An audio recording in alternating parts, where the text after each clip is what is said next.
Assalamualaikum warahmatullahi wabarakatuh.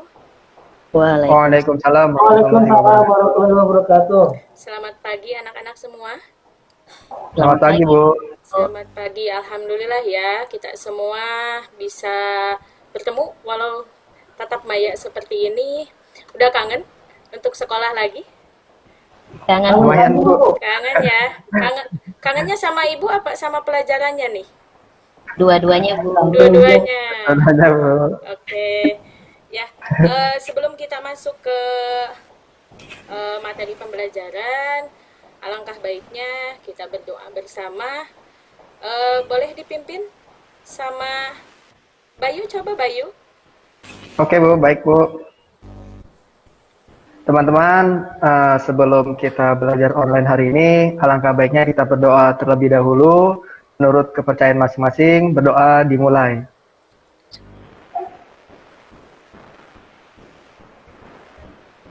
Berdoa selesai. Terima kasih Bayu. Ya, ini udah masuk semuanya apa belum ya? Sudah Bu. Sudah, Bu. Oh ya, nanti kalian nanti kalian isi absensi yang sudah Ibu kasih linknya di Google Classroom ya. Baik Bu. Oke. Sebelum kita masuk ke materi pada pembelajaran kita kali ini, Ibu mau bertanya dulu, kira-kira untuk materi yang pertemuan sebelumnya apakah kalian masih ingat? Saya Bu. Ya, bagaimana Marisa? Untuk materi pertemuan sebelumnya, Ibu menerangkan tentang IRD, pengertiannya, fungsinya, simbol-simbol IRD, dan entitas Bu. Oh, ya, bagus. Bagus, berarti Marisa masih ingat ya. Kalau untuk Bayu dengan Pai, insya Allah juga masih ingat. Jadi Ibu kemarin di pertemuan kita yang sebelumnya, Ibu menjelaskan tentang IRD secara umum, simbol IRD itu apa aja, bentuknya dan keterangannya, terus Ibu juga menjelaskan tentang entitasnya. Nah, untuk pertemuan kita yang sekarang itu melanjutkan dari pertemuan kita sebelumnya. Izinkan Ibu untuk memperlihatkan slide presentasinya.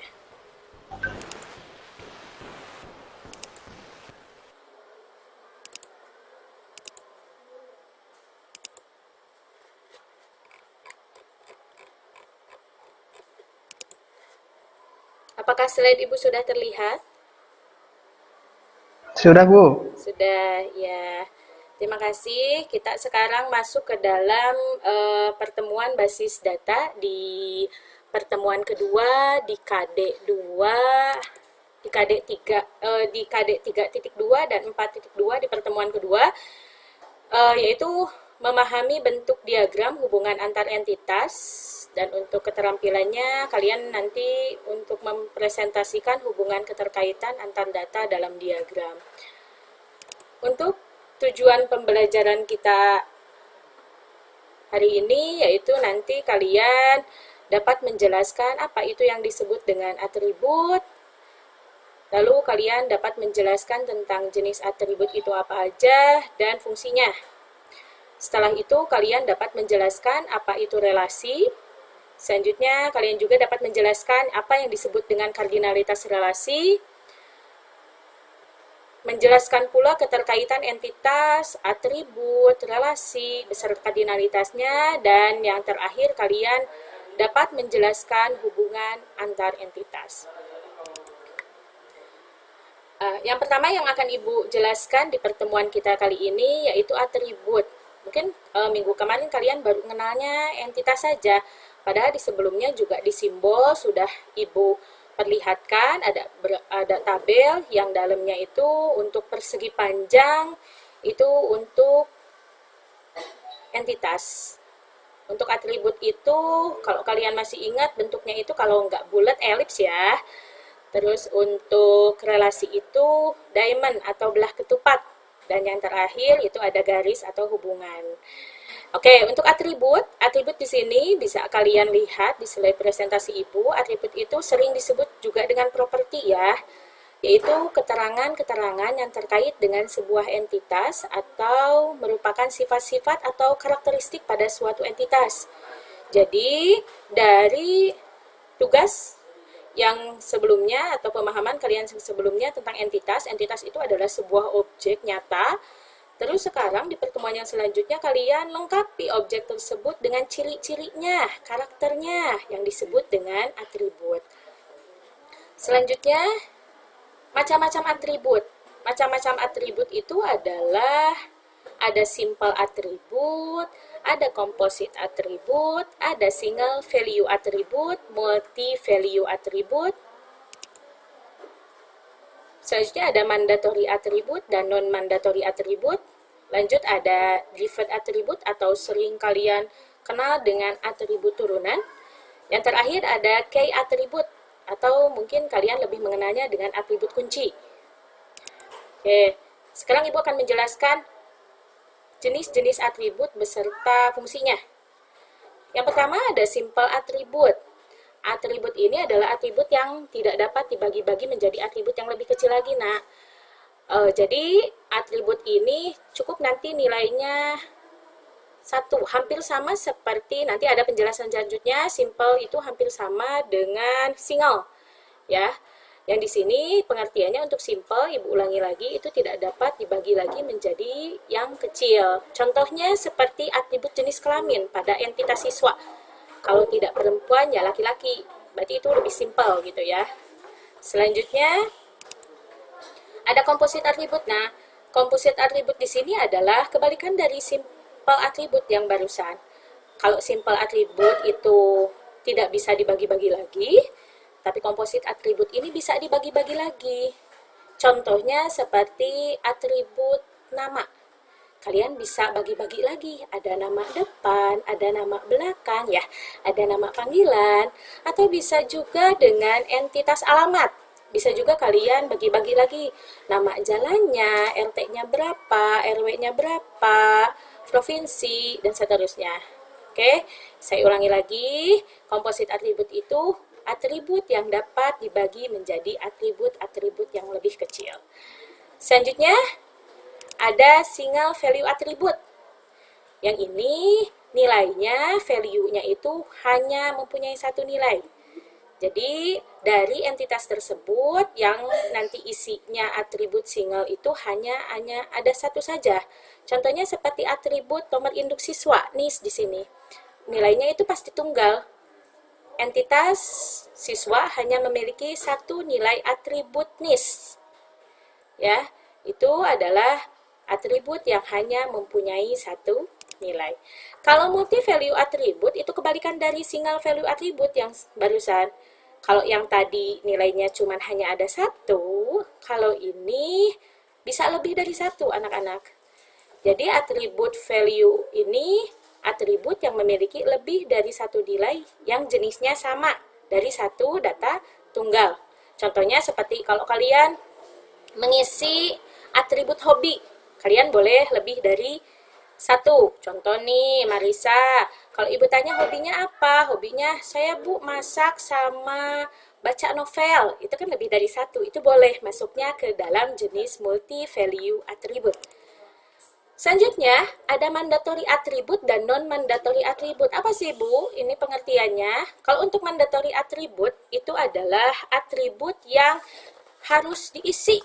Wajib nih, hukumnya harus diisi.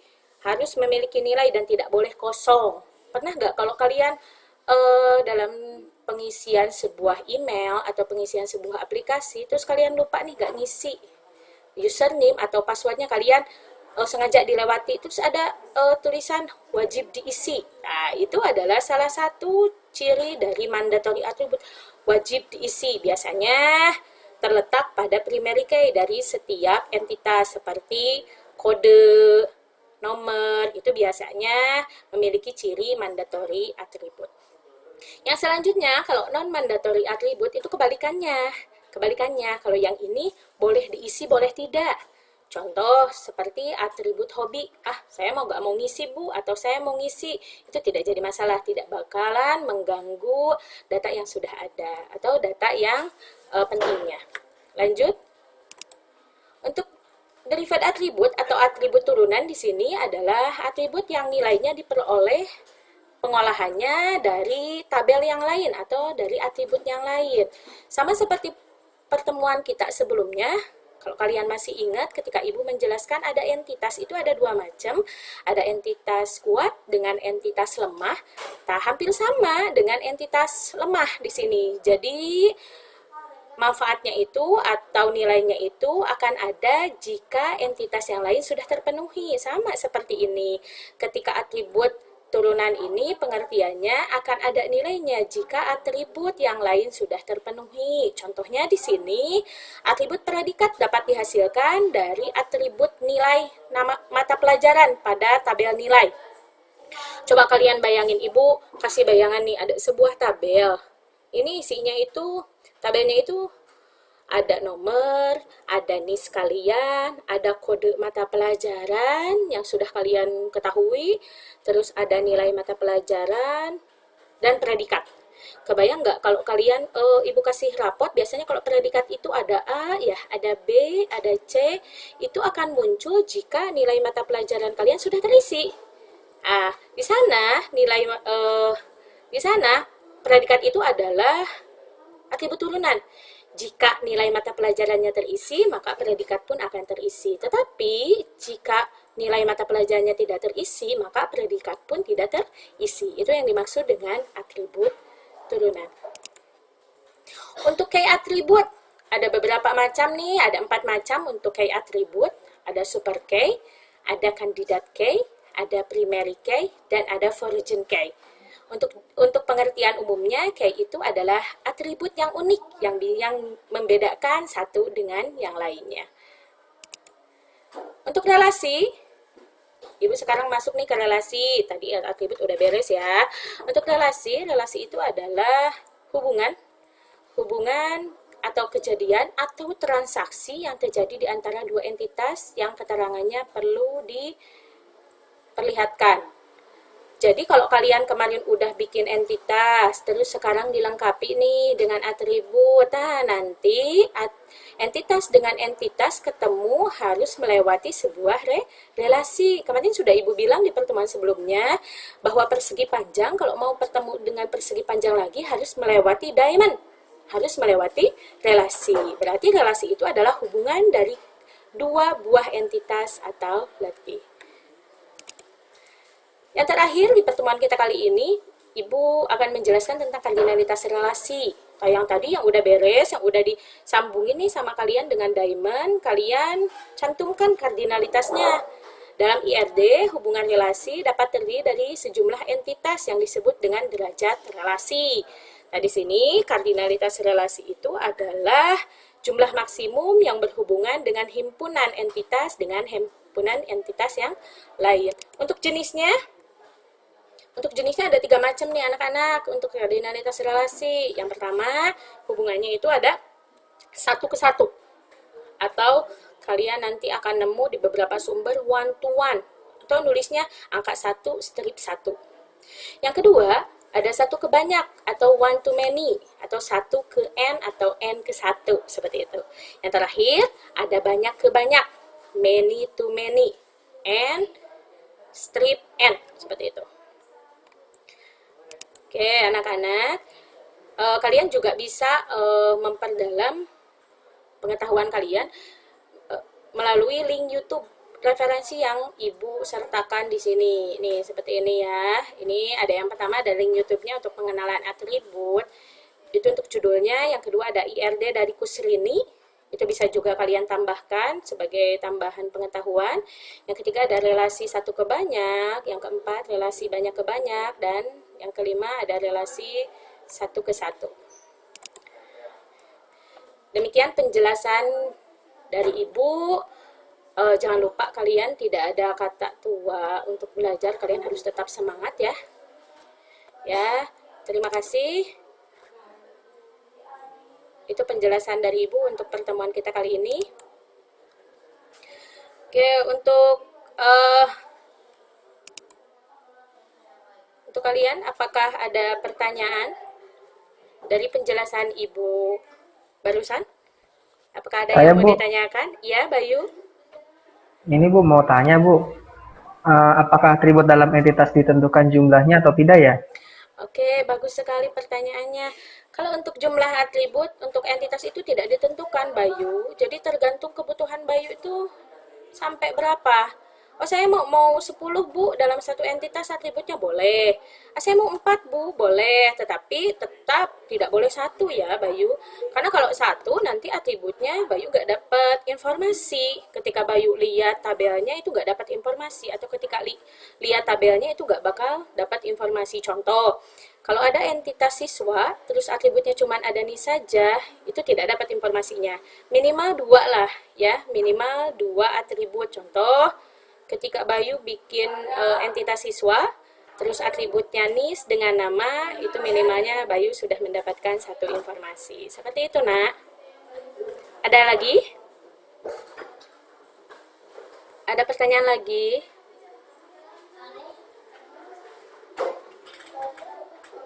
Baik, baik Bu, saya Bu. Ya, gimana Nak Bu, pertanyaannya? saya masih kurang jelas Bu. Boleh diulangi Bu untuk penjelasan mengenai atribut mandatori atributnya Bu. Oke, untuk mandatory atribut itu atribut yang harus memiliki nilai. Jadi nanti FAI tidak boleh melewatkan pengisian dari atribut mandatori. Jadi wajib diisi. Seperti ketika FAI masuk nih ke dalam sebuah aplikasi, terus FAI harus mengisi username dengan password. Kalau nggak diisi biasanya ada warning. Nah, itu adalah atribut mandatori, artinya wajib diisi dan tidak boleh kosong. Seperti itu, Nak. Oh iya Bu, berarti sama seperti itu ya Bu. Kalau kita install program ada checklistnya ya, agreement itu ya Bu ya. Iya, benar. Jadi tidak boleh kosong, tetapi harus tetap diisi gitu ya. Untuk kelancaran atau biar nanti di form selanjutnya bisa terisi gitu. Baik Bu, terima kasih banyak Bu. Terima kasih, Nak, pertanyaannya. Jika tidak ada lagi pertanyaan, kita masuk ke kesimpulan ya. Baiklah, anak-anak, untuk kesimpulan dari pembelajaran kita kali ini, adakah yang mau menyampaikan kesimpulannya? Untuk kesimpulan? Saya Bu, Ya, Marisa, bagaimana kesimpulannya, Nak? dari pertemuan kita hari ini, saya jadi mengetahui apa itu atribut, di mana atribut adalah karakter dari sebuah entitas, Ya, dan relasi adalah hubungan antar entitas. Sedangkan kardinalitas adalah suatu hal dalam basis data yang nantinya akan menunjukkan jumlah maksimum dari himpunan entitas ke entitas lain. ya, bagus sekali untuk kesimpulannya. Jadi pertemuan kita kali ini itu kita membahas atribut, jenis beserta fungsinya. Setelah itu adanya relasi dan kardinalitas relasi. Sebelum kita menutup pertemuan kita, Ibu ingatkan kembali, nanti kalian membuka LMS. Ibu tayangkan untuk LMS-nya. Nanti kalian masuk ke kelas yang sudah Ibu buat. Bisa kalian lihat tampilan LMS-nya, anak-anak? Bisa Bu? Oke. Ya Bu, Ini untuk pertemuan kita yang sekarang, ini untuk absensi, nanti kalian isi di sini. Terus bahan ajar juga bisa kalian dapatkan di sini. Terus untuk media pembelajaran yang barusan Ibu tampilkan juga kalian bisa dapatkan di sini. Nah, nanti setelah pembelajaran ini selesai, kalian isi kuisnya ya. Ini untuk penilaian per individual. Oke. Setelah itu, setelah kuisnya beres, nanti kalian kerjakan LKPD. Coba Ibu perlihatkan dulu untuk LKPD-nya. Kelompoknya masih yang kelompok minggu kemarin ya. Kalian masih ingat kan yang tiga orang itu? ingat Bu. Masih ya. Ya, kelompoknya masih yang itu ya. Nanti LKPD-nya dilanjut. Yang ini LKPD-nya yang lembar kerja peserta didik untuk pertemuan kita yang kedua ini. Nanti kalian tulis nama kelompok, terus kelasnya, dan nama anggota kelompoknya, jangan lupa. Terus kalian nanti kerjakan soal yang sudah Ibu cantumkan di sini. Ini berhubungan dengan LKPD minggu kemarin ya anak-anak. Minggu kemarin kan kalian baru mencantumkan entitas yang berada di sekitar lingkungan kalian. Terus nanti kalian diskusikan kembali entitas tersebut dan lengkapi dengan atribut. Setelah itu digambar ya anak-anak, sesuaikan dengan simbol atribut yang sudah Ibu jelaskan sebelumnya.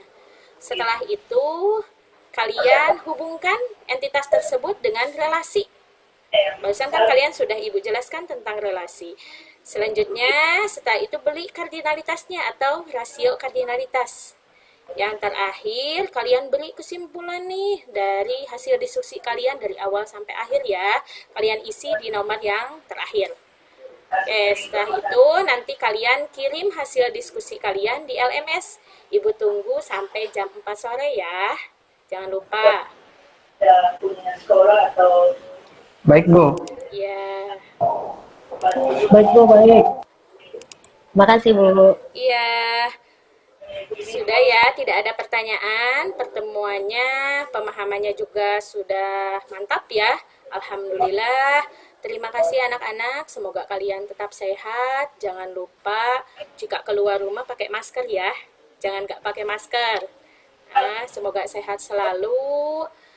Semoga pandemi ini cepat berlalu. Biar kita bisa bertemu lagi ya.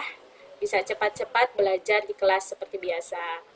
Tetap semangat belajarnya, jangan loyo, handphonenya jangan dimainin game terus, handphonenya dipakai untuk belajar dengan ibu ya.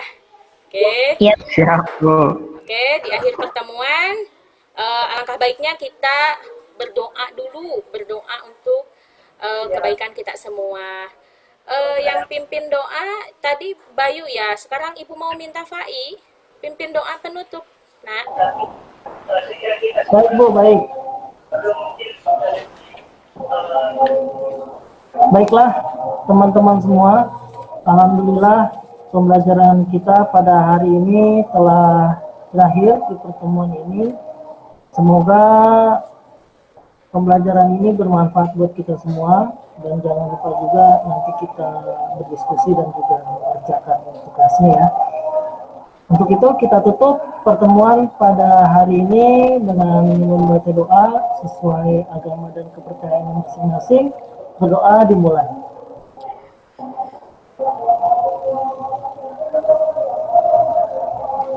Berdoa selesai. Terima kasih Bu. Assalamualaikum. Waalaikumsalam. Terima kasih, Terima Bu. kasih semuanya. Ya, terima kasih. Terima kasih.